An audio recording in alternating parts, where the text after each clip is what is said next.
자신을 통제하지 못하는 정신질환자의 범죄, 이유 없이 봉변을 당하는 시민들. 피해가 발생할 때마다 강조되는 건 정신질환자에 대한 사전 관리입니다. 정신질환을 앓고 있는 당사자들도 도움의 손길을 절실히 원하고 있습니다.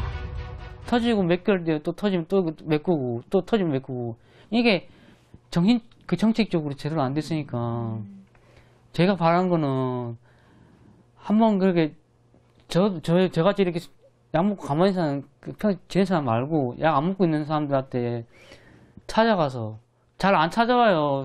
주민센터에서 뭐 이렇게 안 와요. 제대로 된 정책을 좀 만들어서 우리가 편하게 국가를 믿을 수 있는 그런 게 좀 이렇게 마련됐으면 좋겠어요.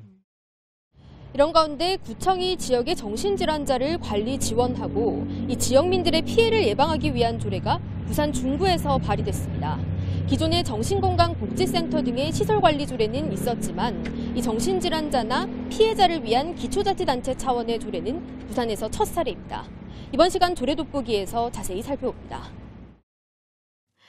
조례에서는 구청장이 정신질환자의 장애 극복과 사회 적응을 돕는 것은 물론 그들에 대한 차별과 편견 해소를 위한 시책을 수립하고 추진하도록 했습니다. 많은 국민들이 이제 피해를 보고 또 그로 인해서 생기는 이제 많은 사건들이 있어서 그걸 보면서 이제 조금 국민들이 직접 보호를 받을 수 있는 게 있지 않을까 찾다 보니까 그런 근거를 마련해야 되겠다 생각을 해서 이제 만들게 됐습니다. 정신질환자에 의한 범죄 피해를 겪은 뒤 가장 큰 문제로 지적되고 있는 건 행정의 미흡한 관리 대응 체계와 전문 인력의 부족. 조례에서는 응급 상황에서 구민들이 언제든 도움을 요청할 수 있는 긴급 전화를 구 차원에서 설치해 운영하도록 했고 응급 상황 대응팀도 꾸릴 수 있도록 해 대응 체계를 보다 촘촘하게 구축할 수 있도록 했습니다. 정신질환자에게 지역사회 적응을 도울 수 있는 맞춤형 복지 서비스를 제공하도록 하는 조항도 눈에 띕니다.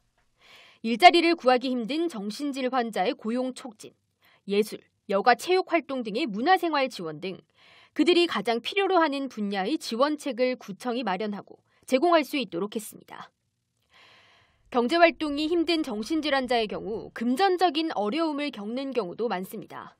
조례에서는 의료비 지원 내용도 포함돼 고위험 정신질환자를 우선으로 구청이 약제비 등을 지원할 수 있도록 했습니다. 단 지원을 받기 위한 단서 조항이 마련돼 혜택을 받기 위해선 약물 치료를 지속해서 받고 정신건강복지센터의 사례관리 서비스에 필수적으로 참여해야 합니다. 이 같은 지원책은 정신질환자들이 음지로 파고드는 대신 행정의 관리체계 안에서 지역사회에 속하도록 유도할 수 있을 것으로 기대됩니다.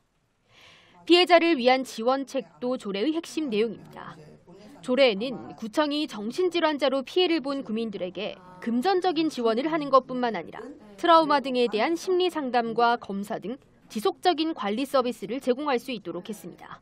일단 해를 입었을 때 보통 경찰이나 보건소나 뭐 여기에서도 보통 지원을 받습니다. 지원을 받는데 그게 금액이 중요한 게 아니라 그분들에게 이제 트라우마가 생긴다 그러더라고요. 그러면 거기에 대한 것을 지원을 하는 거죠.